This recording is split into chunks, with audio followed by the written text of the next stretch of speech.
Bismillahirrahmanirrahim. Assalamualaikum warahmatullahi wabarakatuh. Innal hamdalillah nahmaduhu wa nasta'inuhu wa nastaghfiruh wa na'udzu billahi min shururi anfusina wa sayyiati a'malina. Man yahdihillahu fala mudilla lahu wa man yudlil fala hadiya lahu. Asyhadu an la ilaha illallah wahdahu la syarika lahu wa asyhadu anna Muhammadan abduhu wa rasuluhu la nabiyya ba'dah. Allahumma salli wa sallim wa barik ala abdika wa nabiyyika Muhammad wa ala alihi wa sahbihi wa man ihtada bihadihi ila yaumil qiyamah. Qala Allahu jalla wa ala ya ayyuhalladzina amanu taqullaha haqqa tuqatih wa la tamutunna illa wa antum muslimun, amma ba'd. Sebelum ana mulai ikhwatal iman, Rama, Agung, ini ana live tadi supaya tidak bentrokan suaranya. Apakah lebih baik antum yang relay untuk yang di Clubhouse?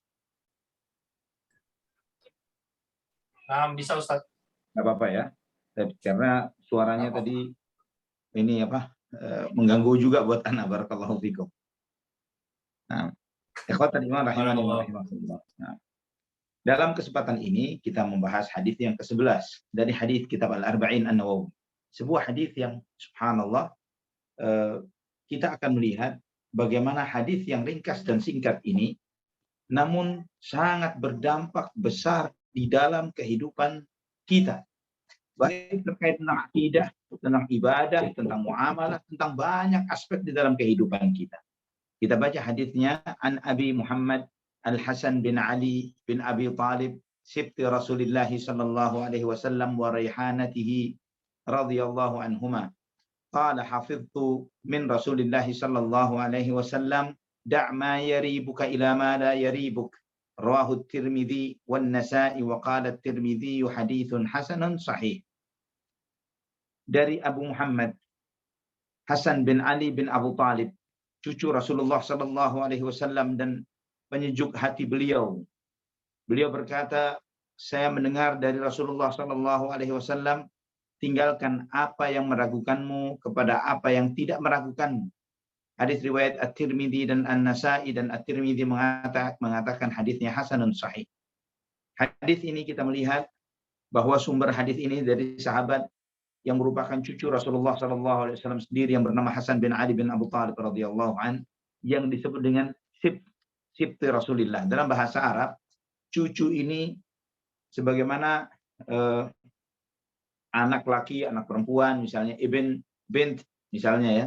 Demikian pula dengan cucu itu ada bedanya dalam bahasa Arab.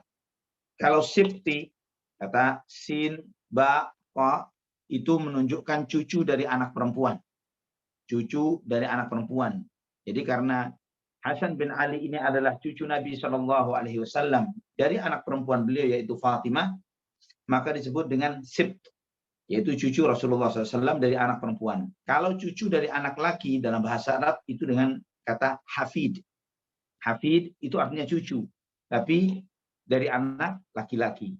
Ini diantara kelebihan syariat, dalam kelebihan bahasa Arab ini, yaitu dengan memiliki istilah-istilah yang sangat mendetail antara satu dengan yang lainnya untuk memudahkan kita di dalam memahami banyak permasalahan-permasalahan yang terkait dengan hukum, termasuk misalnya adalah dalam konteks ini ilmu waris misalnya.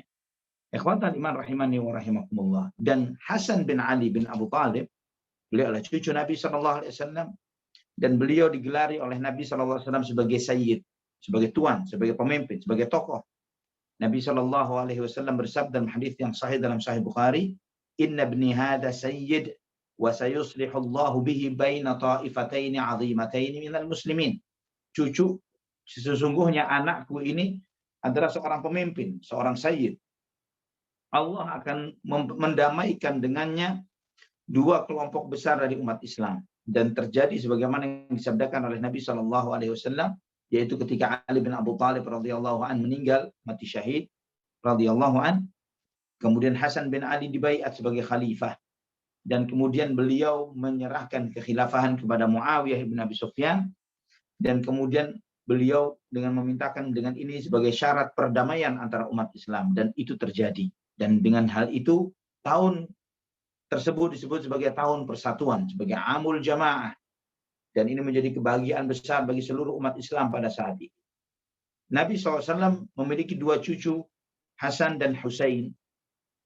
Hasan lebih afdal dan lebih utama daripada Husain, ya, karena ujian Nabi SAW ini. Namun orang-orang Syiah, Rafidhah, lebih mengagung-agungkan Husain daripada Hasan. Kenapa? Karena terkait dengan peristiwa kematian Husain bin Ali radhiyallahu anhu. Yang kematian beliau di Karbala bisa menimbulkan cerita-cerita sedih, ya, dan mereka menjadikan itu sebagai sarana untuk mereka besar-besarkan dan menjadi salah satu propaganda besar mereka di dalam dakwah mereka, ya, di dalam propaganda dan kebohongan-kebohongan kaum Syiah Rafidhah. Dan mereka tidak terlalu peduli dengan Al-Hasan bin Ali bin Abu Thalib, padahal beliau lebih utama dan lebih afdal. Tidak cukup sampai di sana. Syiah tidak menganggap keturunan Hasan sebagai Ahlul Bait, hanya keturunan Husain yang diakui. Bahkan Syiah menganggap sikapnya Hasan bin Ali di dalam menyerahkan kekhilafahan kepada Muawiyah sebagai suatu kesalahan. Sedangkan mereka mengakui bahwa Hasan bin Ali adalah tokoh yang sosok yang maksum. Ya, ini adalah suatu keanehan di antara keanehan Syiah. Jika maksum terbebas dari kesalahan. Namun kenapa ketika Hasan bin Ali radhiyallahu an menyerahkan kekuasaan kepada Muawiyah, mereka anggap itu sebagai sebuah kesalahan. Dan Hasan dan Husain radhiyallahu anhuma disebut sebagai raihanatai, kata Nabi SAW. Keduanya adalah pengharumku, penyejukku, kata Nabi. Karena raihana itu adalah sebuah bunga yang dengan bau yang sangat harum. Nabi SAW menyebutkan tentang Hasan dan Husain, innahuma raihanatai min hayatid dunya. Bahwa Hasan dan Husain adalah penyejuk dan pengharumku di dalam kehidupan dunia. Di dalam hadis ini, Nabi SAW berpesan kepada beliau, da' ma yaribuk, tinggalkan apa yang membuat kamu bimbang dan ragu, ila ma la yaribuk, kepada sesuatu yang kamu tidak memiliki kebimbangan dan keraguan padanya, yang kamu tidak tersentuh dengan keraguan dalam hal itu. Hadis ini, subhanallah, jika kita mau ngaji, bisa berjilid-jilid kalau kita mau mendalami tentang pembahasan hal ini. Karena ikhwatan iman rahimani wa rahimakumullah. Hadis ini di antara hadis yang menjelaskan bagaimana Nabi SAW memiliki mukjizat jawami'ul kalim. Kalimat yang ringkas namun mengandung faedah yang sangat besar. Dan ketika kita menjadikan ini sebagai pedoman hidup kita di dalam menjalani kehidupan kita. Da'ma yaribuk ila ma la yaribuk. Tinggalkan yang membimbangkanmu kepada yang tidak membimbangkanmu. Banyak permasalahan yang bisa kita selesaikan di dalam urusan kehidupan dunia. Ikhwatal iman rahimani wa rahimakumullah. Kita di dalam menjalani hidup, tinggalkan segala kebimbangan, tinggalkan segala keraguan, tinggalkan segala sesuatu yang menjadi bayangan-bayangan. Dan kemudian kita melupakan sesuatu yang realita yang menjadi sebuah kenyataan. Berapa banyak dari kita terkait dengan misalnya tentang akidah. Orang yang di dalam benaknya memiliki pemikiran-pemikiran yang aneh. Ya, mungkin hal-hal aneh yang dia takut untuk dia ucapkan karena ini akan menimbulkan, menurut dia, wah ini kalau saya ucapkan, kalau saya munculkan ini bisa murtad saya, bisa kafir saya. Pemikiran-pemikiran syubhat, keraguan-keraguan, kekacauan-kekacauan. Ini tinggalkan semuanya.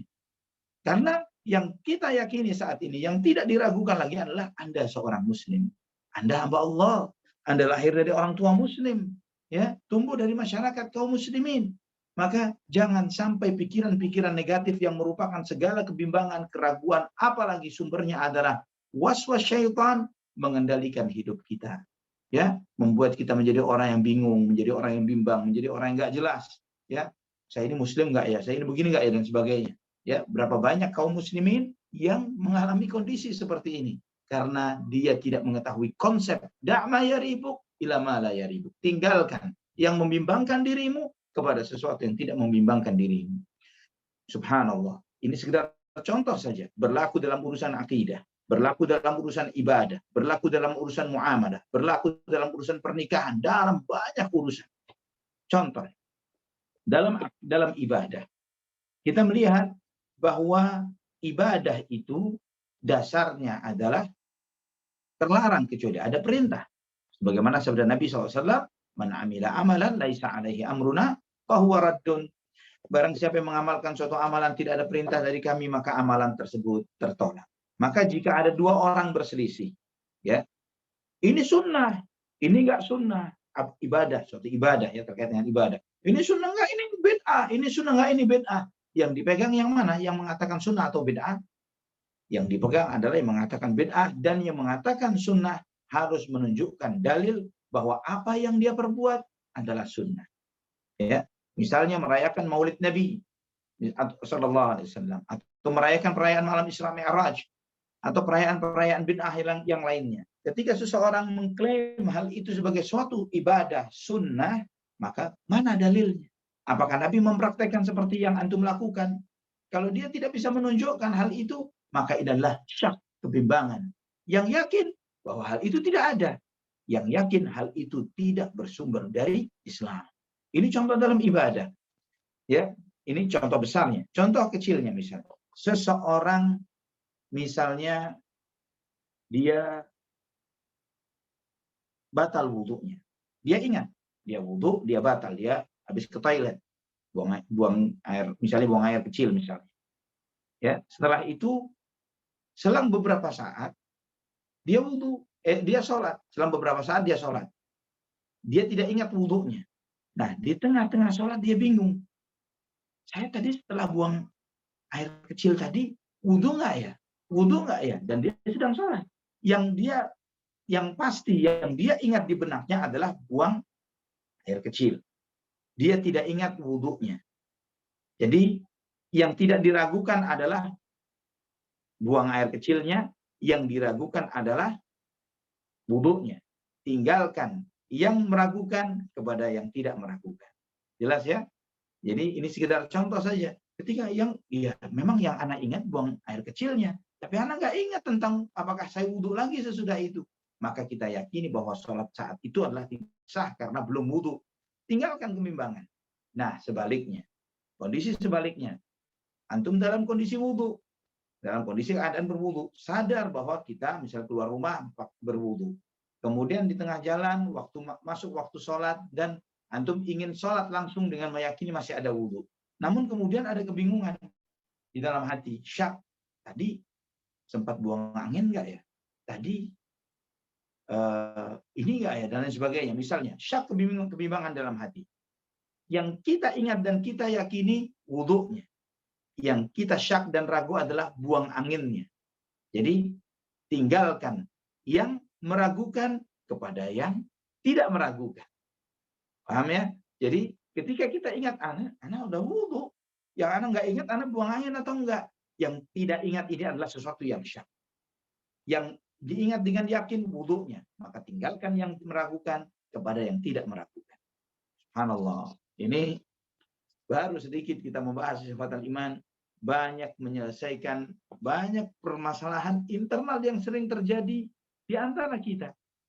Nah, ikhwatal iman rahimani wa rahimakumullah. Terlebih lagi misalnya jika sumber syak itu bukan lagi syak, tapi was-was. Apa bedanya syak dan was-was? Syak ini, was-was itu adalah syak yang diulang-ulang. Apa yang sudah pasti antum lakukan atau yang pasti Anda lakukan, namun kemudian Anda tidak meyakini bahwa itu benar. Wudu nggak selesai-selesai. Ya. Allah nggak Allahu Akbar, nggak Allahu Akbar. Ini adalah was-was syaitan. Apalagi was-was syaitan. Was-was syaitan. Kita berlindung kepada Allah Subhanahu wa taala dari waswas syaitan sebagaimana di dalam surah An-Nas. Ya. Da' ma yaribu ila ma la yaribu. Kemudian misalnya seseorang yang bimbang tentang sebuah akad pernikahan. Ya, tadi saksinya ini dua orang saksi itu boleh dijadikan saksi tidak ya? Misalnya dua orang saksi itu boleh dijadikan saksi tidak ya? Apakah sah persaksian mereka atau tidak? Kita mengetahui bahwa yang seperti ini, kebimbangan tentang sah tidaknya seorang saksi, ini bukanlah sesuatu yang menjadi pembatal atau penghalang sahnya sebuah pernikahan. Yang pasti dua orang saksi itu wujud, ada, bukan jin, manusia hadir, waras akalnya, ya, maka keberadaan dua orang saksi di dalam pernikahan itu menunjukkan bahwa pernikahan itu sah. Misalnya juga misalnya ketika seorang ibu susuan misalnya, seorang ibu yang ibu susu, bukan menyusui anak kandungnya, dia ketika menyusui, menurut sebagian besar para ulama menyebutkan bahwa jumlah susuan yang bernilai nasab itu ketika 5 kali susuan. Dia bingung, ini udah 5 kali atau 4 ya? 5 kali atau 4? Yang pasti berapa? 4. Ya, yang pastinya 4. Yang 5 ini syak. Maka tetapkan kepada yang pasti. Dan demikian pula dalam banyak hal, ikhwatal iman rahimani wa rahimakumullah, ketika kita menjalankan konsep sebagaimana yang diajarkan oleh Nabi kita Muhammad sallallahu alaihi wasallam ini, da' ma yaribuk ila ma la yaribuk, tinggalkan apa yang membimbangkan dirimu kepada apa yang tidak membimbangkan dirimu, banyak menyelesaikan banyak permasalahan, kegalauan, kesedihan, kegundahan, ya, mimpi-mimpi yang mencoba, yang mimpi-mimpi buruk yang kemudian kita ingin hadirkan di dalam kehidupan, seperti seakan-akan apa yang kita lihat di dalam mimpi kita mempengaruhi kehidupan nyata kita, semuanya bisa disirnakan dengan gampang dan mudah. Ikhwatal iman rahimani wa rahimakumullah. Contoh yang lainnya, seseorang yang terkena air di jalanan, ya, terkena air di jalanan, apalagi di musim hujan, ya, terkena air di jalanan di musim hujan. Terus kemudian dia mau sholat, dia tahu celananya basah kena cipratan air hujan. Najis nggak ya celananya ini? Antum harus paham ya ikhwatal iman, dasarnya segala sesuatu itu adalah suci, bukan najis. Ya, hukum dasar dari segala sesuatu, benda-benda semuanya ini pada dasarnya, hukum dasarnya adalah suci, bukan najis. Maka ketika sesuatu kita duga bahwa hal itu adalah najis, harus terpenuhi beberapa ketentuannya. Apakah kita melihat ada benda najis, memang ada kotoran manusia yang nempel misalnya, waliyadzubillah, ya, atau bau kencing yang menyengat misalnya, jadi terlihat zatnya, tercium baunya, ya, atau jejak warnanya misalnya, dan itu adalah ikutan, ya, dampak ikutan dari ketika seseorang mengetahui bahwa ada benda najis pada dirinya. Namun ketika dia melihat ini cuma tanah, ini cuma lumpur, tanah lumpur, apakah itu najis? Tidak, itu tidak najis. Walaupun di musim hujan yang deras yang luar biasa, antum berjalan dari rumah ke masjid tidak beralas kaki, lumpur semuanya, dan antum masuk ke masjid, sholat, sah sholatnya, dan tidak perlu mencuci kaki lagi. Atau tidak harus, bukan tidak perlu, tidak harus. Apakah boleh mencuci kaki lagi? Boleh. Tapi apakah harus yang karena konsekuensinya bahwa batal wudhunya karena terkena sesuatu yang najis dan lain sebagainya? Tidak ada konsekuensi di dalam hal tersebut. Ya, misalnya juga contoh yang lainnya. Di dalam pernikahan, seseorang yang emosi terhadap istrinya, marah dan sebagainya, kemudian keceplosan dia mengucapkan kalimat cerai, ya, dan kemudian dia ragu, ini jatuh cerai nggak ya? Jatuh cerai nggak ya? Saya sudah mengucap ini tadi, tapi saya di bawah kekuasaan, tidak di luar kemampuan saya untuk mengontrol emosi saya tadi ini, ya. Apakah jatuh cerai atau tidak? Tidak jatuh cerai. Tidak jatuh cerai. Kenapa? Karena yang pasti, yang tidak diragukan adalah sahnya pernikahan antum. Itu yang pasti. Adapun jatuh cerai ini sesuatu yang meragukan, yang muncul belakangan. Maka tinggalkan yang meragukan, yang tidak jelas ini kepada sesuatu yang aslinya, yang dasarnya. Ya, sebagian ulama ada yang mengatakan bahwa untuk kehati-hatian dijatuhkan cerai. Ini adalah pendapat yang lemah, kata Syekh Muhammad bin Shalih Al-Utsaimin. Di dalam ini saya coba membandingkan syarah yang beliau sampaikan. Ini untuk menjelaskan hadis ini hadis syarah Arba'in Nawawi, ya. Kemudian ini ada salah satu kitab Manzumah Ushul Fiqh, jadi tentang ilmu tentang usul fiqh dan qawaidul fiqhiyah. Beliau menjelaskan tentang kaidah-kaidah fikih yang perlu kita pahami di dalam memahami fikih, dalam memahami ilmu fikih. Nah, saya akan membandingkan dua syarah ini, dan Syekh Muhammad Shalih Al-Utsaimin rahimahullah menjelaskan di dalam syarah Manzumah Ushul Fiqh dan Qawaidnya ini, beliau mengatakan bahwa pendapat yang mengatakan untuk kehati-hatian jatuh cerai adalah pendapat yang lemah. Ya, bahkan seharusnya kehati-hatian adalah tidak jatuh cerai. Karena dasarnya adalah menjaga pernikahan, bukan memisahkan. Dasar itu adalah seperti itu. Bukanlah bentuk kehati-hatian kemudian dijatuhkan talak kepada seorang wanita, kemudian wanita itu jadi halal untuk laki-laki lain dengan sesuatu yang tidak yakin.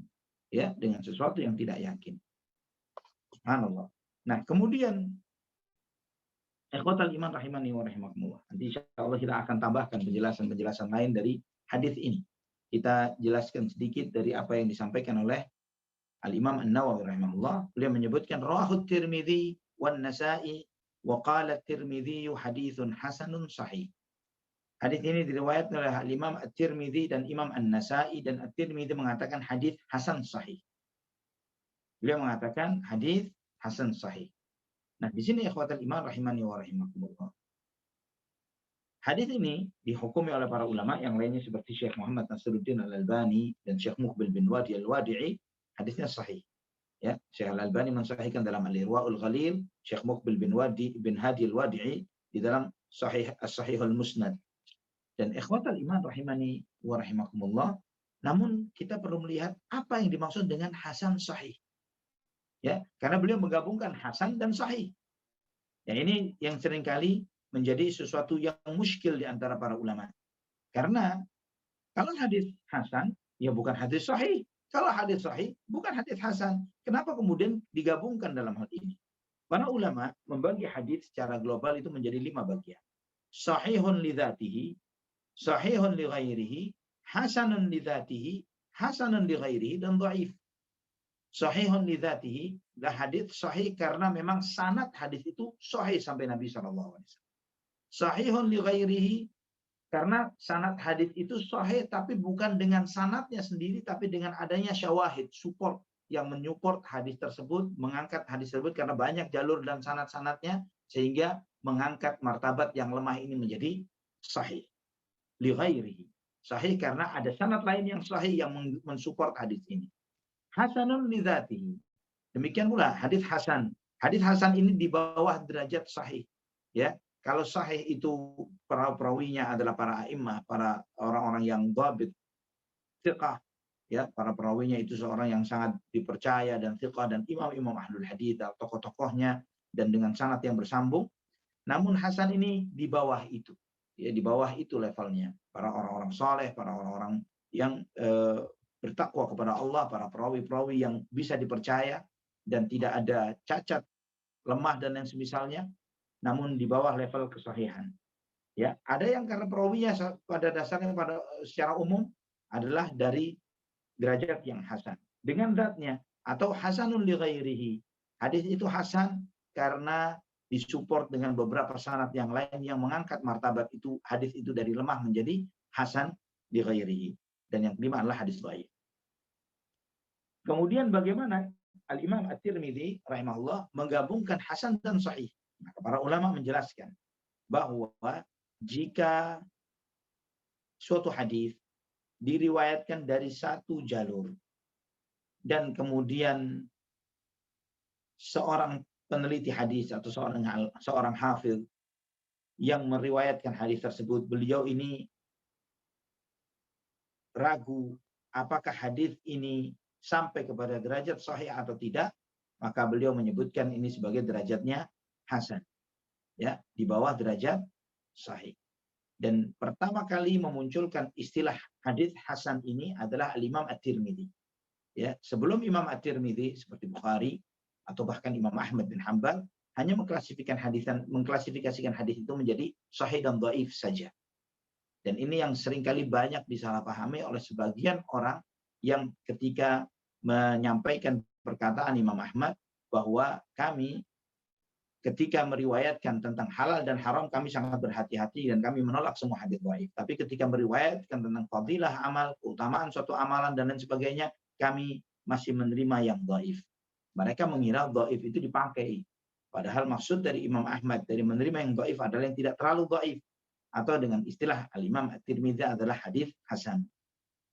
Karena istilah itu belum ada di masa Imam Ahmad Ibnu Hanbal rahimahullahu jami'. Semoga Allah merahmati para imam kita. Dan ikhwatal iman rahimani wa rahimakumullah, jika ini tadi dengan satu sanad. Namun jika yang kedua hadis itu dari dua sanad, dua jalur, yang satunya sahih dan yang satunya adalah hasan, maka disebut hasanun sahih. Nah, ikhwatal iman rahimani wa rahimakumullah. Dari sini kita melihat suatu hadis ketika dikatakan sahih atau diputuskan dengan disebutkan sebagai hasan sahih, mana yang lebih kuat dari sahih dan hasan sahih?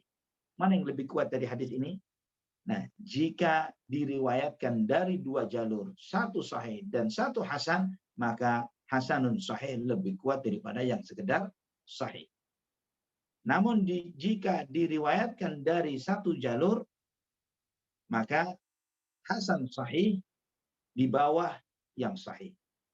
Ya, karena itu menunjukkan kebimbangan dari sang muhakkik atau seorang al-hafiz atau seorang alim, seorang ulama dari ulama ahli hadis di dalam menentukan keputusan terhadap penilaian hadis tersebut.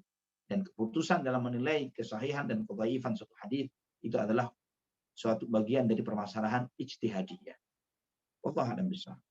Ikhwatan iman rahimani wa rahimakumullah. Di antara beberapa faedah yang bisa kita petik dari hadis ini, bahwa agama Islam agama yang mengajarkan kepada penganutnya, kepada kita, terutama para pemuda, kepada kaum muslimin, agar tidak memiliki kebimbangan di dalam dirinya, kegalauan di dalam dirinya.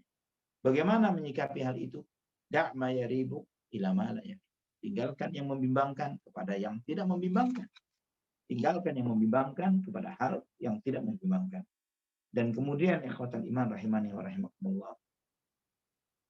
Jika seseorang mengharapkan ketenangan di dalam hidupnya, santai, tidak terlalu terbebani dengan banyak hal, maka segala pemikiran yang menjadi sumber kegalauan dan kesedihan dirinya, yang membebani dirinya, tinggalkan semua. Segala sesuatu yang meragukan, membimbangkan, ya, yang cuma halusinasi dan bayangan, lepaskan kepada sesuatu yang real, yang nyata. Yang real kehidupan nyata kita. Status kita sebagai hamba Allah. Fungsi kita sebagai orang yang harusnya menjalani hidup sebagai ibadah. Jadi ketika Anda bingung tentang sesuatu, saya harus ngapain? Ibadah saja, selesai. Ibadah. Ambil wudhu, sejadah, sholat. Baca Quran. Sedekah. Bantu orang. Ibadah. Silaturrahim. Ibadah. Ketika bingung untuk melakukan sesuatu, balik ke jalur fungsi hidup kita, beribadah kepada Allah Subhanahu wa ta'ala. Ikhwatan iman rahimani wa rahimakumullah. Kemudian ya, ikhwatan iman rahimani wa rahimakumullah.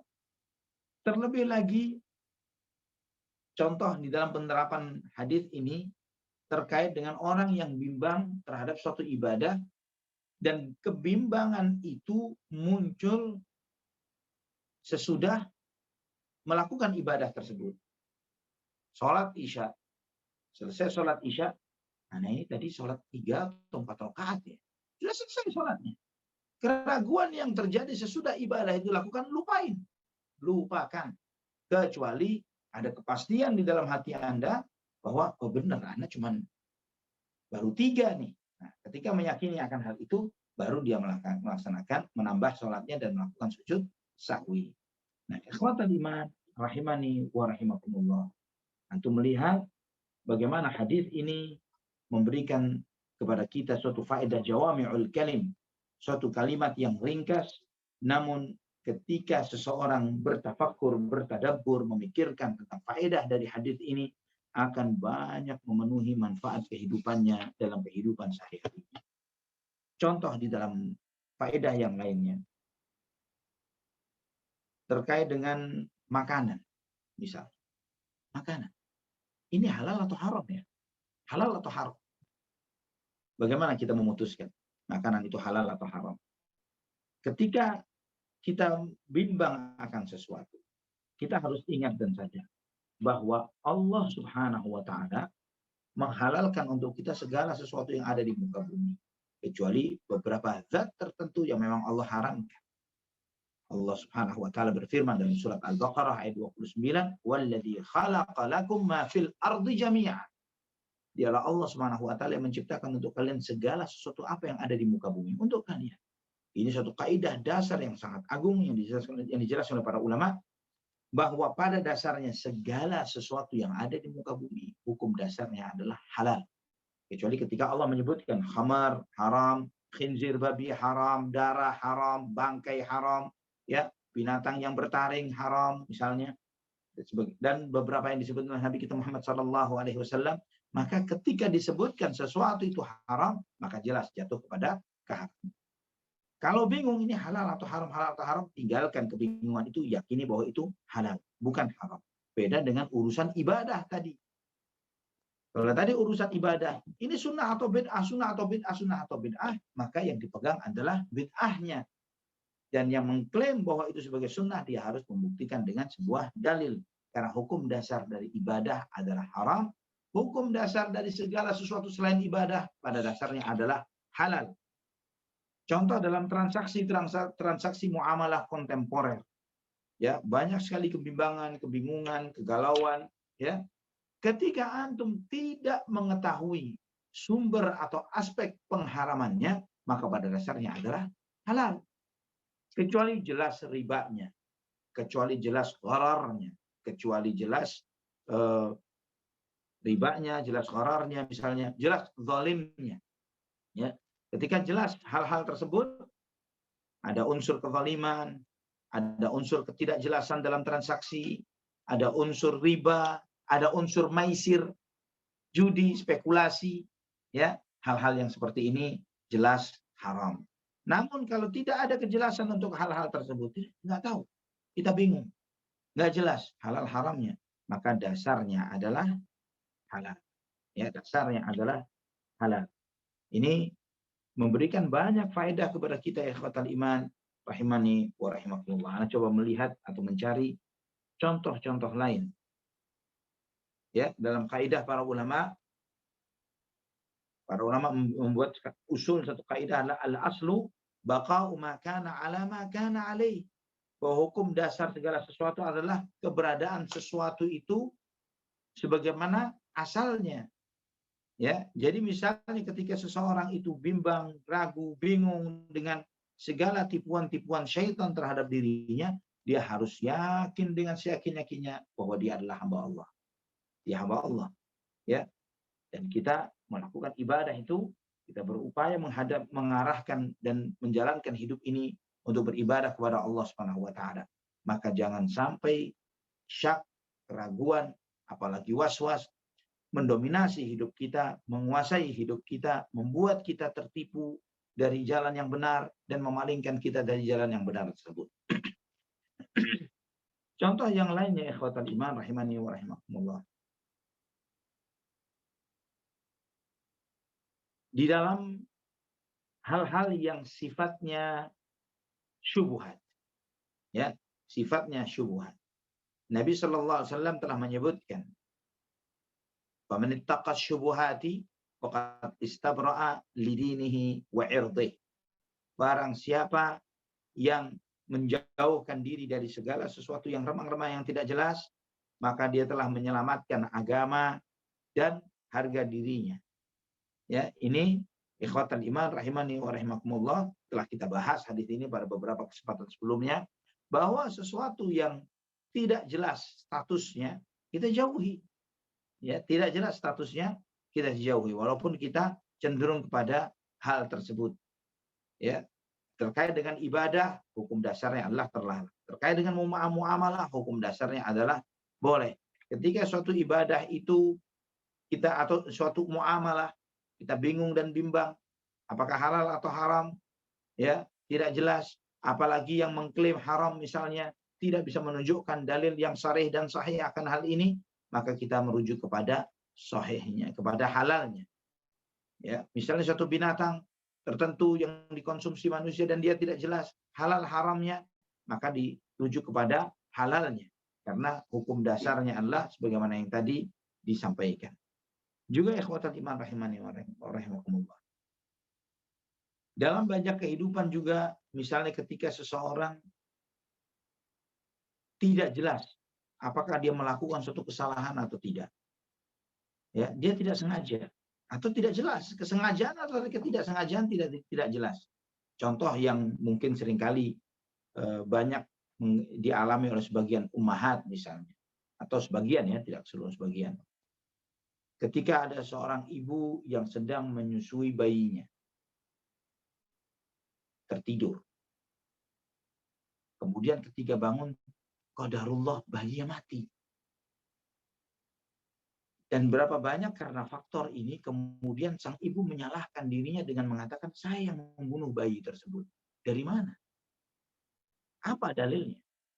Ya, apa landasannya? Sedangkan kehidupan, apalagi untuk bayi dan status dasar seorang ibu tidak akan membunuh bayinya. Itu asalnya. Itu asalnya bahwa seorang ibu sangat mencintai anaknya.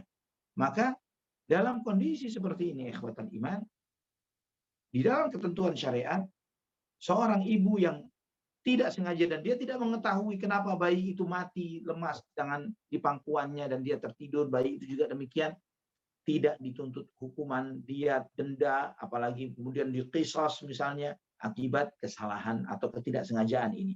Karena hukum dasarnya adalah bara'atul dhimmah, yaitu bahwa seseorang itu tidak dipikul, dibebani dengan suatu ketetapan dan ketentuan yang pada dasarnya adalah orang itu terbebas dari ketetapan dan ketentuan tersebut. Wallahu a'lam bishawab. Ini hadis yang sangat azim, yang sangat luar biasa.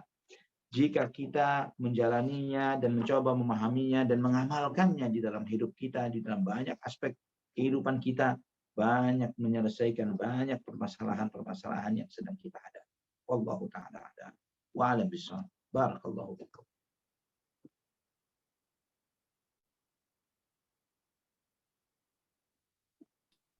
Masya Allah. Syukran jazakallah khair Ustadz atas ilmu dan faedah yang telah diberikan kepada kami semua hari ini. Semoga Allah selalu senantiasa beri kemudahan bagi Ustadz untuk bisa tetap menyebarkan ilmu dan insya Allah menjadi amalan bagi kami semua. Dan syukran jazakumullah khair bagi seluruh teman-teman yang telah hadir di sini di majelis online Ahensi Mengaji. Semoga ilmu yang kita dapatkan hari ini bisa bermanfaat dan bisa kita amalkan bersama. Sebelum kita memasuki sesi selanjutnya, Ana pribadi bersama dengan segenap penyelenggara meminta maaf atas kekurangan penyelenggaraan baik dari sisi teknis maupun sisi pelaksanaan secara keseluruhan. Berikutnya kita akan masuki sesi tanya jawab. Ini sudah ada satu penanya yang siap bertanya. Namun sebelumnya kita akan masuk ke pertanyaan yang kemarin dulu, Ustadz, yang sebelumnya sudah Ana kirimkan. Mau Ana bacakan lagi, Ustadz? Alhamdulillah, bismillah. Masya Allah. Demikian pertanyaannya, Ustadz. Assalamualaikum, Ustadz Ali. Doa untuk Ustadz Ali berikut dengan penulis kitab. Mohon izin, Ana ingin bertanya. Saat ini saya bekerja di digital marketing agency. Bagaimana status penghasilan yang bercampur dengan fee dari klien yang beberapa ada dari bank, fintech, dan institusi finance lainnya? Apakah penghasilan itu jadi haram? Jazakumullah khairan, Ustaz. Nah, ini berkaitan dengan yang tadi Ustaz bahas tentang bank, fintech, dan beberapa juga diindikasi riba ya Ustaz. Baik. Demikian Ustaz. Nah, suatu pekerjaan yang dasarnya halal, kemudian bercampur antara penghasilan halal dan penghasilan haram dari pekerjaan tersebut. Apakah hasilnya itu mutlak haram atau halal? Ini memang khilaf di antara para ulama.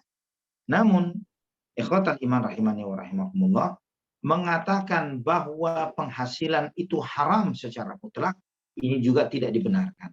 Bahkan Anda melihat sebuah studi, ya, dan ini juga menjadi keputusan Dewan Syariah Nasional, menjadi keputusan AOF juga kalau Anda tidak salah, terkait dengan saham sebuah perusahaan, ya, terkait dengan saham sebuah perusahaan yang bercampur al-ashum al-mushtarakah, ketika penjelasan para ulama tentang hal itu.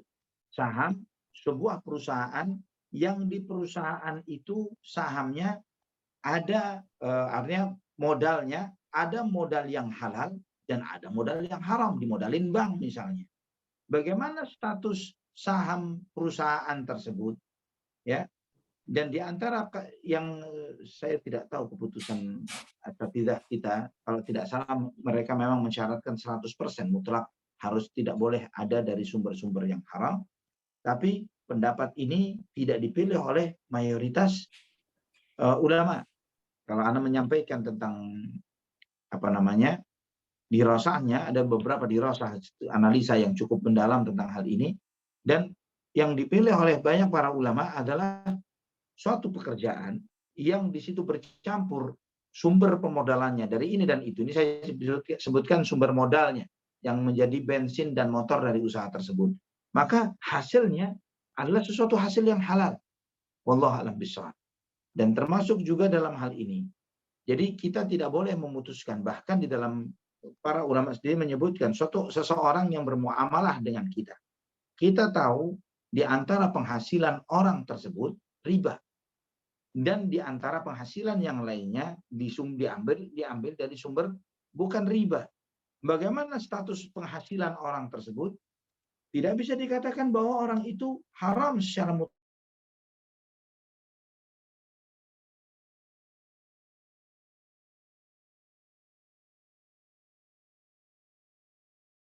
Dengan orang-orang Yahudi yang mbah buyutnya riba. Ya, namun Nabi SAW bermuamalah dengan mereka. Bermusyarakah bahkan dengan mereka ketika mengelola kebun kurma Khaybar antara Nabi SAW dengan orang-orang Yahudi di Khaybar pada saat itu. Wallahu a'lam bishawab. Jadi tidak mutlak dikatakan hasilnya haram hanya karena hal-hal tersebut. Barakallahu fikum. Masya Allah. Jazakallah khair Ustaz untuk penjelasannya. Wajazakumullah. Berikut ini ada satu penanya dari Clubhouse Ustaz. Nah, Pak Saleh, silakan Pak Saleh. Tafadhol Pak Saleh. Ya, alhamdulillah, syukran Pak Agung. Bismillah, assalamualaikum warahmatullahi wabarakatuh Ustaz. Waalaikumsalam warahmatullahi wabarakatuh. Nah, semoga Ustaz, pengarang kita semua dan kaum muslimin yang mempunyai segala dosanya diberikan kebaikan dan keselamatan di dunia dan di akhirat. Amin.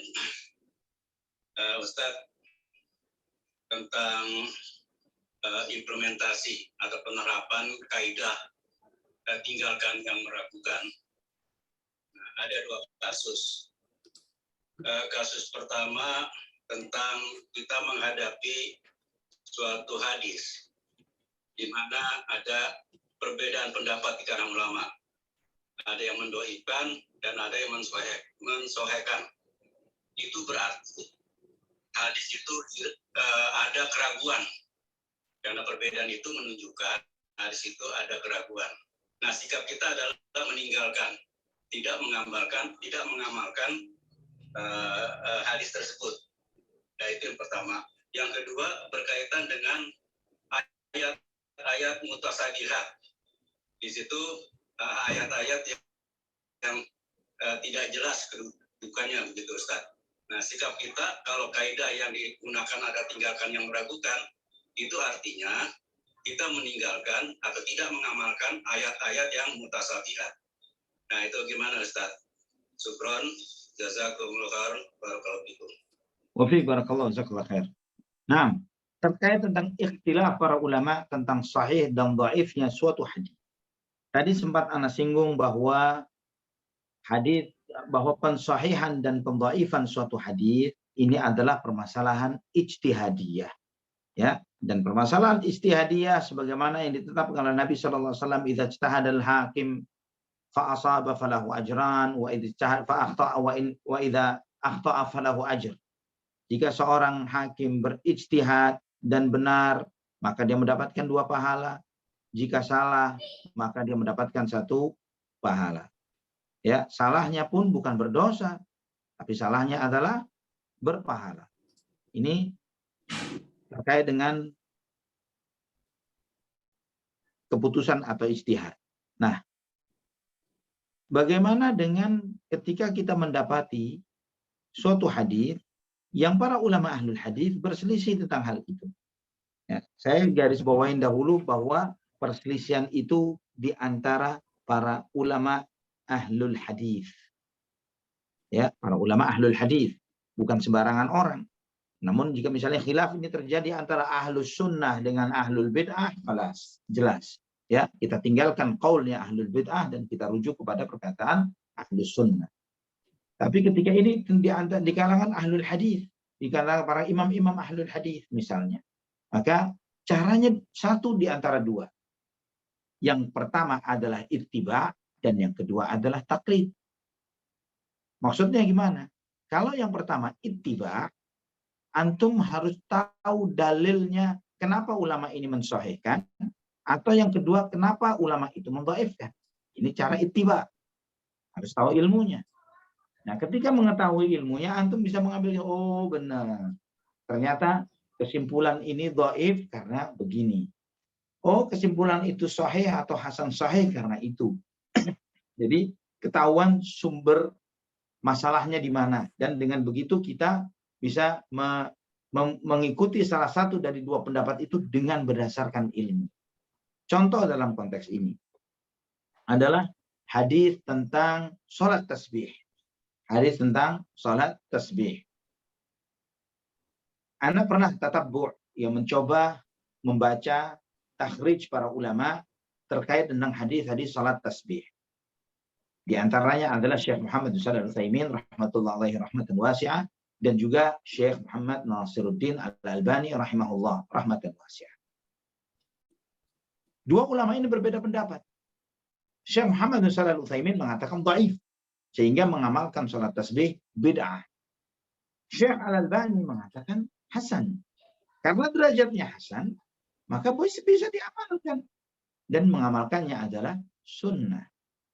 Sanadnya sama. Metodologi analisanya pun sama. Hasil kesimpulannya berbeda. Ini yang terjadi. Nah, bagaimana kita mendudukkan akan hal ini? Ketika Anda melihat, wallahu a'lamu bishawab, Syekh Muhammad Nasiruddin Al-Albani rahimahullah, beliau ketika menjelaskan 6 sanad dari hadis salat tasbih, beliau menjelaskan bahwa kelemahan-kelemahan yang ada pada sanad-sanad tersebut adalah kelemahan yang tidak parah. Karena tingkat lemah itu sendiri bertingkat-tingkat. Ya, dan ini memang di antara sebagaimana kata Syekh Ahmad Muhammad Syakir dalam Al-Ba'ithul Hadits fi Ikhtisari Ulumil Hadits, ya ketika mensyarah kitab peringkasan ilmu hadis yang ditulis oleh Imam Al-Hafidz Ibnu Katsir, di sana disebutkan bahwa untuk memahami parah dan tidaknya lemahnya suatu hadis ini pun juga ada tingkat level tertentu di dalam ilmu hadis. Namun kita bisa tatabbu, bisa membaca. Ya, misalnya antum membaca dalam kitab Silsilah Al-Hadits As-Sahihah yang bukan edisi ringkasan, ya, antum bisa melihat, atau dalam kitab Irwaul Ghalil, antum bisa membaca kenapa Syekh Al-Albani sampai kepada suatu kesimpulan tertentu dari hadis-hadis yang beliau takhrij. Nah, ketika sanad pertama dhaif, sanad kedua dhaif, sanad ketiga dhaif, sanad keempat dhaif, sanad kelima dhaif, sanad keenam dhaif. Namun semuanya tidak ada yang dhaif jiddan, atau ada seorang perawi yang muttaham bil kadzib, yang terdusta, yang tertuduh pernah berbohong atau berdusta.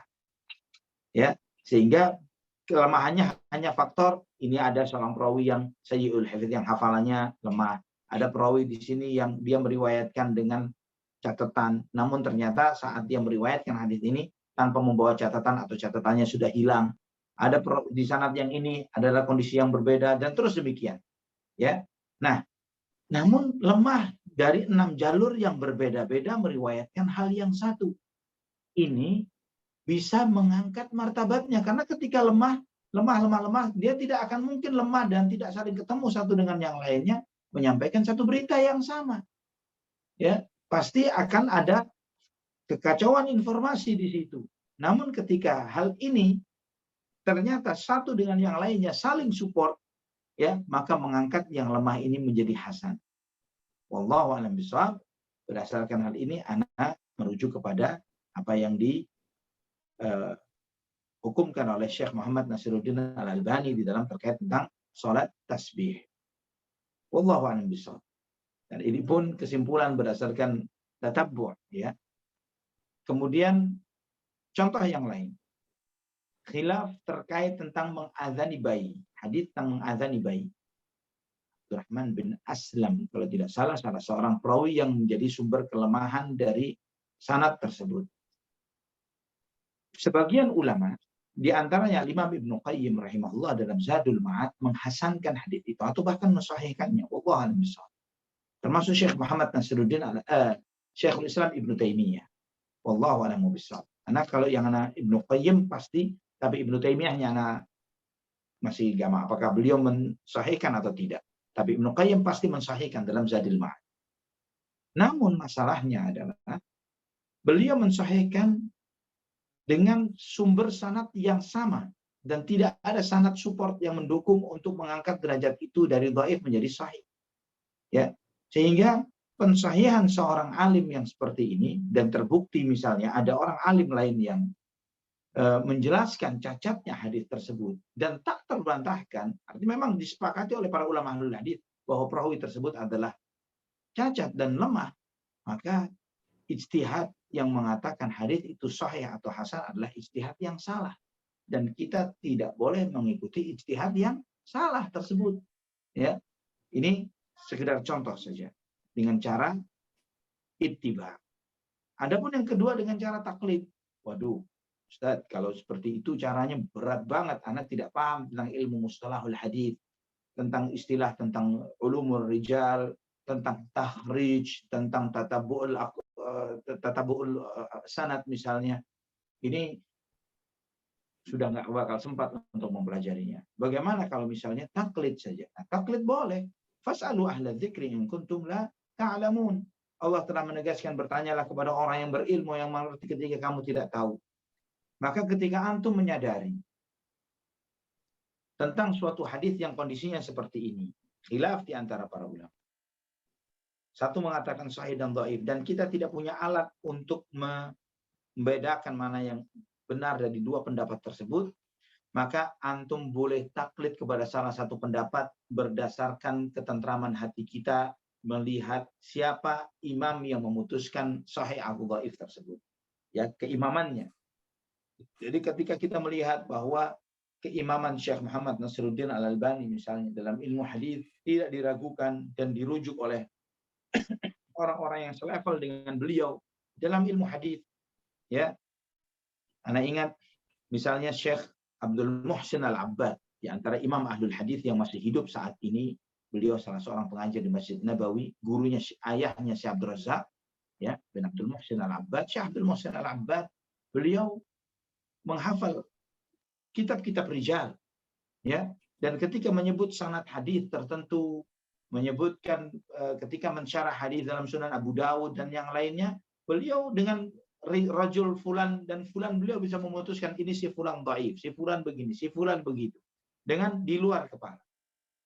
Walaupun demikian ya ikhwatal iman, setiap para asatidzah kita yang pernah duduk di majelis Syekh Abdul Muhsin Al-Abbad, mereka mengetahui Syekh Abdul Muhsin Al-Abbad selalu ketika selesai menyebutkan satu sanad hadis wa sahhahu Al-Albani wa dha'afahu Al-Albani. Al-Albani mensahihkan, Al-Albani mendhaifkan, Al-Albani mensahihkan. Terus demikian. Padahal beliau imam ahli hadis yang hidup, yang masih hidup saat ini dengan kesepuhan dan senioritasnya.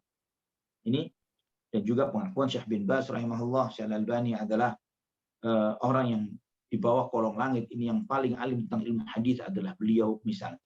Kesikohan kita kepada misalnya Syekh Al-Albani dalam hal ini adalah bentuk sikoh kepada para ulama, taklid yang dibolehkan.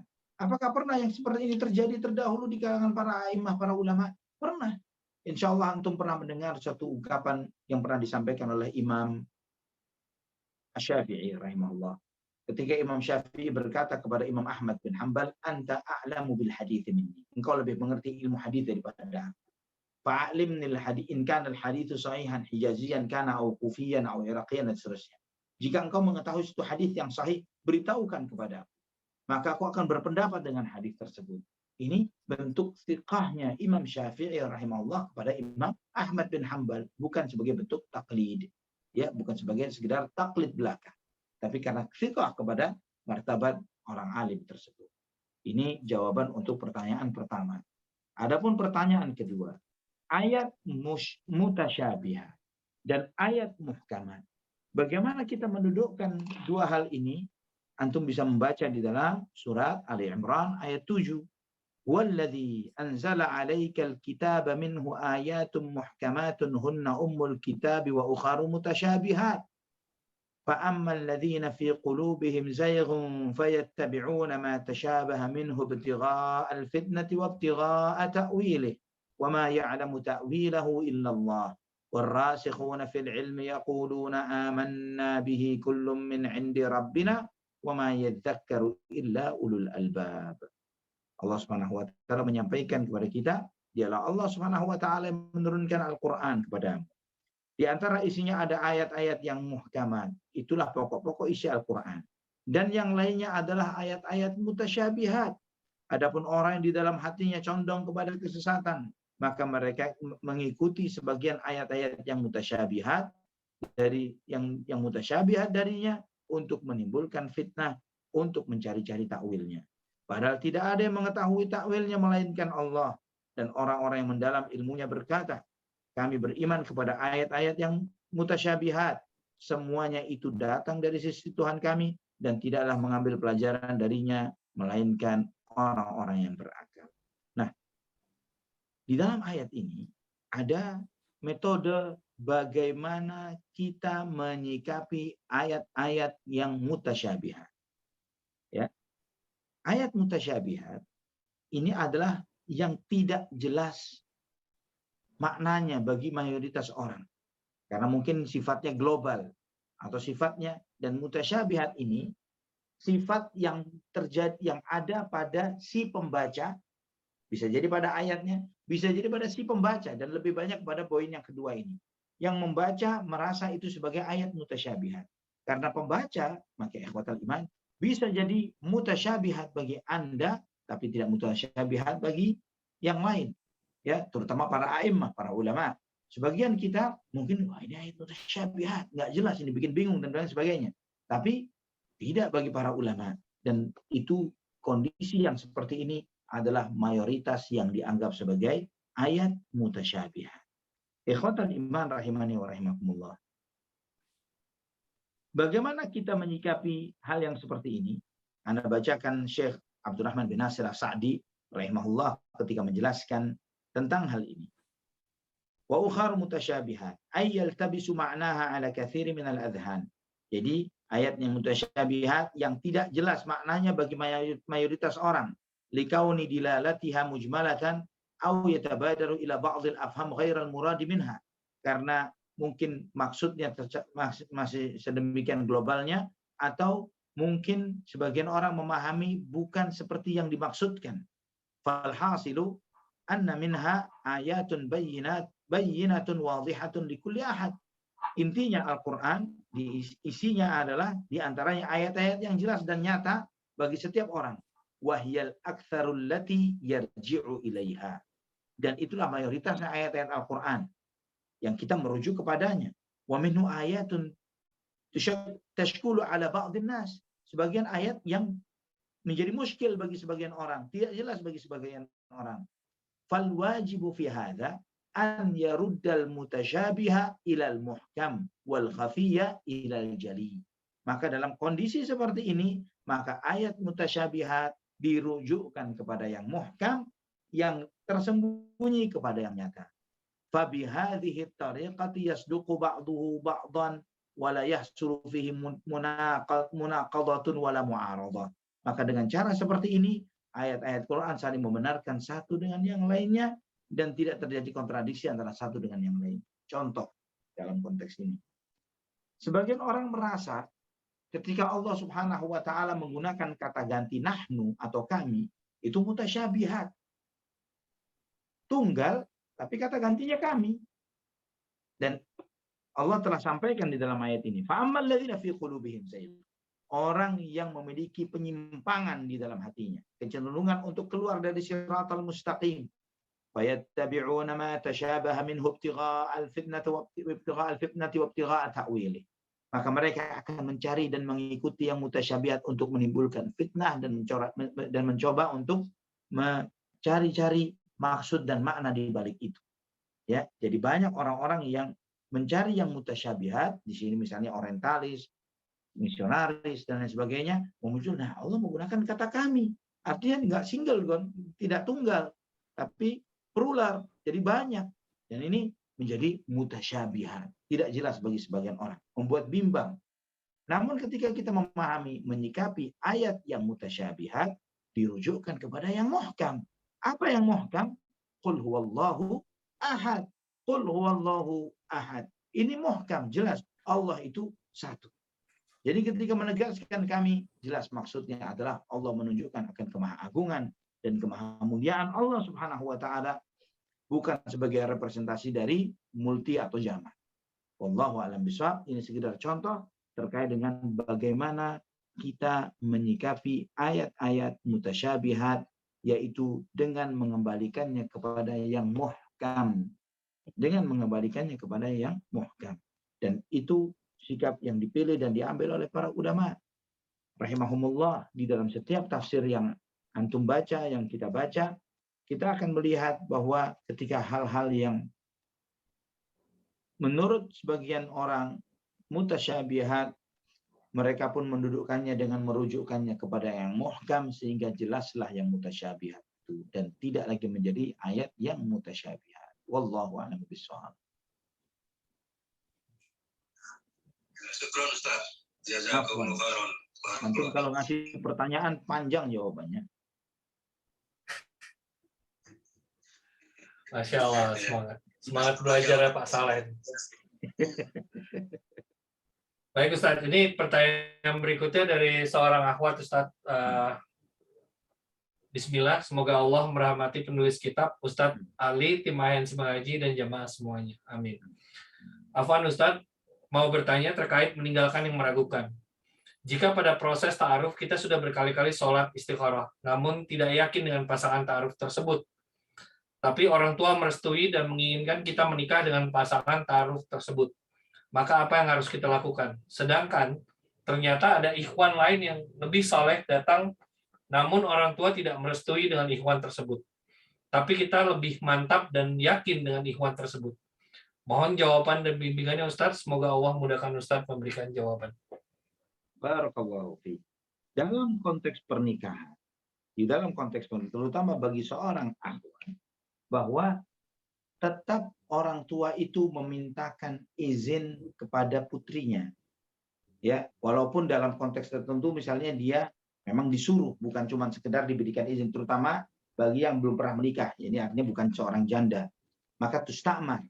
Bagi seorang janda tusta'dzan, sebagaimana dalam hadis Nabi SAW. Maksudnya tusta'mar itu boleh ditekankan, maksudnya dipaksa. Dan ketika seorang putri dengan tekanan atau paksaan orang tuanya dia menerima, maka penerimaan itu sebagai bentuk ridhonya. Namun ketika dia ditekan seperti itu, namun tetap dia tidak mau, dan dia punya hak untuk tidak mau, ya dia tidak mau, tidak, saya tidak menerima ini, orang tua tidak boleh memaksakannya. Sebagaimana hal itu disampaikan juga oleh Nabi kita Muhammad SAW ketika ada seorang ayah yang melaporkan kepada Nabi SAW terkait dengan seorang putrinya yang mengatakan, ya Rasulullah, putri saya tidak mau menikah. Ya, ini pernah dilaporkan kepada Nabi SAW. Dan kemudian sang putri itu pun bertanya, ya Rasulullah, saya tidak akan menikah sampai engkau sampaikan kepadaku seberapa besar sih hak suami terhadap istrinya. Kemudian Nabi SAW menyampaikan bahwa di antara bentuk besarnya hak seorang suami terhadap istri adalah andai kata seorang suami itu sampai memiliki luka bernanah dan dijilat oleh wanita tersebut sampai bersih, dia belum menuntaskan hak sang suami. Kemudian sang wanita ini mengatakan, jika demikian ya Rasulullah, saya tidak mau menikah. Itu kata wanita tersebut. Maka kemudian Nabi SAW bersabda kepada ayahnya, kamu jangan pernah memaksa putrimu untuk menikah. Ini sabda Nabi SAW. Sampai dia yang minta. Sampai dia yang minta. Oleh karena itulah para ulama ketika menetapkan hukum nikah bagi wanita, beda dengan hukum nikah bagi laki-laki. Jika bagi laki-laki hukum dasarnya adalah sunnah, ya, namun hukum dasar nikah bagi wanita adalah mubah, bukan sunnah. Ya, boleh wanita untuk memilih, saya tidak mau menikah misalnya. Ini berbeda konteksnya dengan bagi laki-laki. Wallahu a'lamu bishawab. Wallahu a'lam bishawab. Allah. Ustadz, ini nampaknya temanya banyak banget peminatnya Ustadz. Ini ada 3 pertanyaan lagi Ustadz. Izin Anda bacakan ya Ustadz ya. Boleh, bismillah. Berikutnya ini dari seorang akhwat juga di Zoom. Assalamualaikum warahmatullahi wabarakatuh. Jazakumullah khairan untuk Ustadz Ali Hasan, tim AHNC Mengaji, dan penulis kitab. Semoga apa yang disampaikan hari ini menjadi ilmu yang bermanfaat.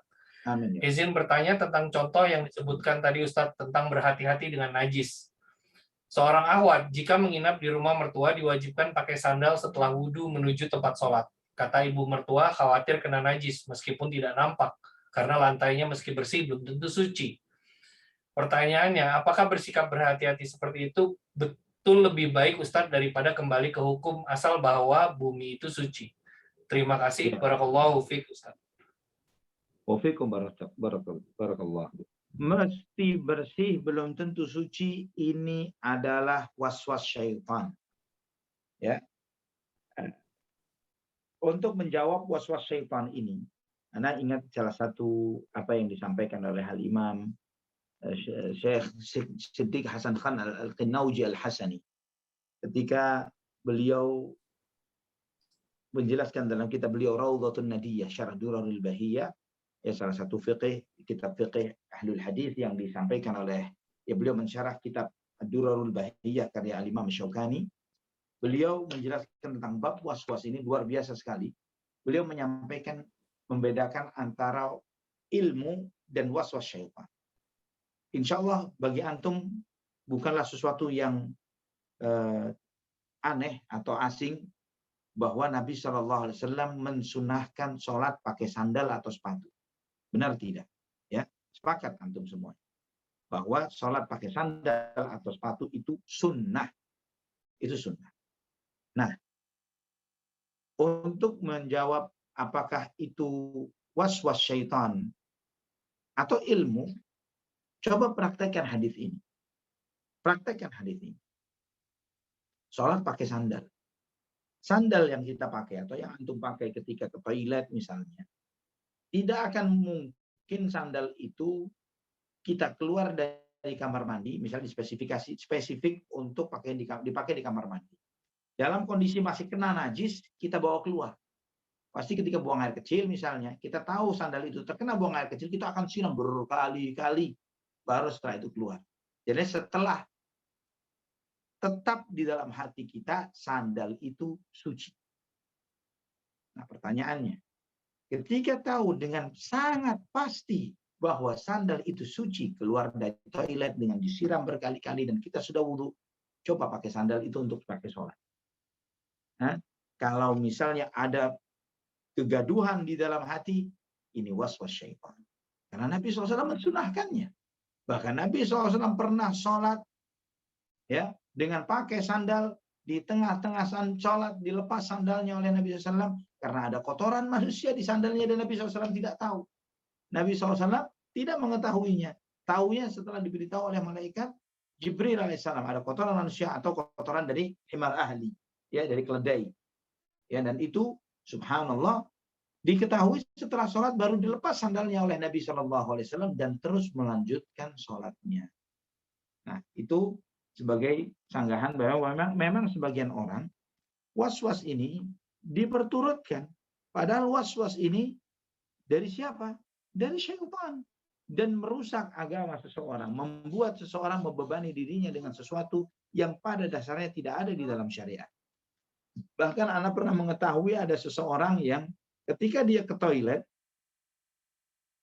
dan pintu toiletnya tertutup, ya, pernah melihat sendiri mengetahui orang seperti itu. Pintu toiletnya tertutup, dia tidak mau membuka dengan tangannya yang sudah wudhu untuk memegang gagang pintu toiletnya karena takut gagang pintu ini najis. Bahkan lebih ekstrim naudzubillah dari itu, ketika dia duduk dalam kondisi wudhu, ada nyamuk yang menghampiri dirinya, ditiup sedemikian rupa supaya jangan sampai nempel dengan dirinya, khawatir di kaki nyamuk tersebut ada najis. La haula wa la quwwata illa billah. Ini bukan ilmu, ini adalah al-junun, kegilaan. Masya Allah. Ini berikutnya Ustadz, dari Zoom mungkin Adit, Adit, tafadhol Adit, silakan open mic untuk bertanya langsung kepada Ustadz Ali. Ya, Masya Allah, terima kasih Pak Agung. Bismillah, Assalamualaikum warahmatullahi wabarakatuh. Waalaikumsalam warahmatullahi wabarakatuh. Baik, Semoga Allah senantiasa menjaga Ustadz, penulis kitab, dan kita semua. Amin, amin. Ustadz, izin bertanya Ustadz, masih mengenai tadi Ustadz, soal kejelasan halal atau haram gitu Ustadz. Bagaimana ketika kita nih sebagai Muslim berkunjung ke rumah teman yang non Muslim, Ustaz. Bagaimana status kita makan di sana gitu. Sedangkan kita sendiri nggak tahu nih apakah makanannya itu bercampur baur dengan menu mereka yang mungkin haram gitu. Mungkin juga pertanyaan sama tapi konteksnya di misalnya rumah makan, Ustaz. Kita memesan makanan yang halal, tapi rumah makan itu juga menyediakan masakan-masakan yang haram, Ustaz. Itu bagaimana, Ustaz? Kaidahnya dalam hal itu? Non-Muslim tadi menyajikan makanan ke antum, makanan halal atau haram? Makanan halal. Nah, dalam konteks seperti ini, yang antum harus lakukan sesuai dengan sunnah Nabi SAW hanya mencuci piring yang akan dipakai. Begitu saja. Itu yang disunahkan oleh Nabi SAW, yaitu ketika meminta izin, maaf ini piring saya basuh sendiri di wastafel misalnya, atau dibasuh sendiri, dicuci sendiri, sebagaimana sunnah Nabi SAW di dalam hal ini. Ya, itu antum bisa melihat di dalam kitab-kitab fikih tentang babul ina, bahwa ketika kita makan di tempatnya orang kafir, kita hanya mencuci piringnya saja dengan asal jelas makanan yang dikonsumsi adalah makanan halal. Termasuk juga misalnya ketika di restoran yang menyajikan halal dan haram, yang semestinya kita tidak masuk kepada restoran yang seperti ini, mestinya, ya. Namun dalam kondisi yang tidak memungkinkan, ya, kondisi yang tidak memungkinkan, misalnya bukan di negeri ini atau di negeri kafir misalnya, dan kita memang harus makan, nggak mungkin kita tidak makan, ya. Dan kemudian kita bisa memilih menu-menu yang halal dari menu-menu yang haram di beberapa rumah-rumah makan tertentu. Dan antum harus tahu, ikhwatal iman, halal itu jelas halalnya. Bukan kita sok tidak tahu halal haram kita tutup mata. Lah, misalnya antum ke negeri-negeri yang misalnya negeri-negeri yang memang antum tahu di situ banyak orang-orang penyembah berhala, orang-orang musyrikin, yang mereka ini sembelihannya halal atau haram? Sembelihannya haram. Nah, orang-orang musyrikin yang sembelihannya adalah haram, jangan karena dia jualan ayam kok, dia jual bebek misalnya. Ayam bebeknya sembelihan musyrikin haram, tidak halal. Beda dengan sembelihannya ahlul kitab. Kalau kita di negerinya Yahudi atau di negerinya Nasrani, sembelihan mereka halal, ya. Yang asal yang disembelih halal, ya, bukan sembelihannya artinya semua halal walaupun binatangnya haram lah. Misalnya ayam atau sapi, sembelihan ayam atau sembelihan sapi yang dilakukan oleh orang-orang Yahudi atau Nasrani halal bagi kita, maka kita boleh mengkonsumsinya, tidak perlu, selama itu jelas bahwa itu sapi atau ayam, maka boleh kita mengkonsumsinya dengan tanpa perlu menanyakan. Itu saja. Tapi kalau misalnya di negeri kita dan kita memiliki kebebasan dan punya hak pilih, kenapa memilih rumah-rumah makan yang di situ disajikan makanan halal dan haram? Ya, pilih makanan yang murni halal. Alhamdulillah negara kita termasuk negara umat Islam yang besar, sehingga banyak rumah-rumah makan yang disyaratkan harus memiliki sertifikasi halal untuk rumah-rumah makan tersebut, seperti beberapa fast food yang ada di negeri ini misalnya, ya, mereka disyaratkan memiliki sertifikasi halal untuk produk-produk yang mereka jual. Ketika beberapa fast food ini atau kafe tertentu, ya, atau toko-toko branded, ya, makanan-makanan berbranded, ya, misalnya tertentu, dan mereka enggan dan tidak mau memiliki sertifikasi halal dari MUI, maka antum harus lebih enggan untuk membeli produk mereka. Jangan hanya memperturutkan syahwat nafsu perut kita. Ya, misalnya produk es krim, ya, produk roti, produk kafe tertentu. Dan ini branded di mana-mana. Atau makanan-makanan model Chinese food atau Japanese food dan semisalnya. Yang kita tahu beberapa branded yang tertentu mereka mau mengeluarkan sertifikasi halalnya dan mereka tampang dengan terbuka kepada kita semuanya. Jelas ini sertifikat nomor sekian berlaku sampai tanggal sekian, berakhirnya tanggal sekian, dan mereka selalu update hal itu. Maka kita berhusnudzon dengan yang seperti ini. Namun jika ada sebuah brand, ya kalau Ana tidak takut Ana akan sebut ya, ada sebuah brand yang sampai hari ini tidak mau, ya padahal besar, dominan, banyak di mall-mall kita, tidak mau ngurus sertifikasi halal, tidak mau. Ini perlu dicurigai. Kenapa dia tidak mau? Ya, padahal banyak di mana ada di mall-mall yang hampir setiap mall memiliki satu kafe atau restoran tersebut. Wallahu a'lam bishawab. Jadi hindari rumah-rumah makan yang bercampur antara halal dan haram. Tapi ketika di rumah non-muslim, cuman begitu saja. Cuci piringnya, basuh dengan air, dan makan selama makanan itu halal. Wallahu a'lam bishawab. Baik Ustaz, ini pertanyaan terakhir Ustaz. Nah. Bismillah, semoga Ustadz dan tim selalu dalam lindungan Allah Subhanahu wa Ta'ala. Afwan izin bertanya, jika ada buku agama yang dinilai berisi tentang tauhid, tapi penulisnya bukan bermanhaj salaf, bagaimana hukumnya Ustadz? Apakah kita boleh menjualkannya? Jazakallah khairan wa barakallahu fiik. Wa fiik barakallah. Bahaya. Ya, judulnya tauhid tapi yang nulis bukan bermanhaj salaf, bahaya, berbahaya. Ya, karena tauhid di luar manhaj salaf adalah ta'tilus sifat. Ya, tauhid di luar manhaj salaf ini adalah mereka menolak sifat Allah Subhanahu wa taala. Jadi mereka menafikan sifat-sifat yang Allah tetapkan, dan itu menurut mereka adalah tauhid. Dan lagi misalnya di antara tauhid bagi mereka yang tidak bermanhaj salaf itu adalah menetapkan tauhid rububiyah dan tidak tauhid uluhiyah. Berbahaya. Tidak boleh. Yang seperti ini tidak boleh dijual. Haram hukumnya. Wallahu a'lam bishawab. Masya Allah. Demikian semua pertanyaan Ustadz. Jazakallah khair sekali lagi Ustadz atas waktu yang sudah diberikan. Dan jazakumullah khair untuk semua penanya atas pertanyaannya. Dari pertanyaan antum-antum semua hari ini, kita juga bisa memetik pelajaran dan memetik lebih jauh lagi tentang pelajaran hari ini dari guru kita Ustadz Ali Hasan Bawazir hafizahullah taala. Langsung saja mungkin pada intisarinya dan sekalian ditutup Ustadz kajian kita malam ini Ustadz. Naam. Ikhwatal iman rahimani wa rahimakumullah. Alhamdulillah pada kesempatan ini kita mendapatkan faedah yang sangat banyak dari sebuah hadis Nabi Sallallahu Alaihi Wasallam, sebuah hadis yang ringkas, singkat, dan mudah untuk dihafalkan. Insya Allah antum tidak butuh waktu yang lama untuk menghafalkan hadis da'ma yaribuk ila ma la yaribuk. Tinggalkan apa yang meragukanmu kepada apa yang tidak meragukanmu. Dan jika kita mencoba menghafal hadis ini dan coba menghadirkan maknanya di dalam kehidupan kita, banyak akan menyelesaikan beberapa atau bahkan banyak masalah-masalah yang sedang kita hadapi dan kita jalani di dalam hidup kita, baik terkait tentang ibadah, baik terkait tentang akidah, tentang muamalah, dan dalam kehidupan sehari-hari.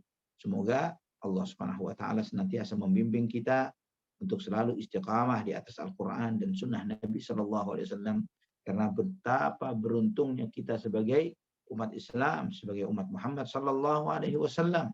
Kita diberi nikmat yang sangat besar, yang sebagaimana sabda Nabi Sallallahu Alaihi Wasallam, taraktu fikum amraini lan tadillu ba'dahuma kitaballahi wa sunnati. Aku tinggalkan untuk kalian dua perkara, kalian tidak akan tersesat selama berpegang dengan dua perkara tersebut, yaitu kitabullah dan sunnah, Al-Quran dan sunnah. Beruntungnya kita diberi dua nikmat besar ini, dan juga diberi anugerah oleh Allah untuk bisa mengkaji, memahami hadis demi hadis, dan coba mempraktekannya di dalam kehidupan kita sehari-hari. Dan antum lihat ikhwatal iman, semakin kemari antum akan semakin menyadari betapa berharganya kitab Arba'in An-Nawawi, bahwa satu hadis ini banyak menyelesaikan banyak masalah di antara kita. Dan terus juga demikian, sebagaimana nanti akan hadis yang berikutnya pun demikian. Hadis yang berikutnya, hadis yang ke-12, ini tidak kalah mulia dan agungnya dan besar manfaatnya bagi kehidupan kita, yaitu sabda Nabi Shallallahu Alaihi Wasallam, min husni islamil mar'i tarkuhu ma la ya'nihi.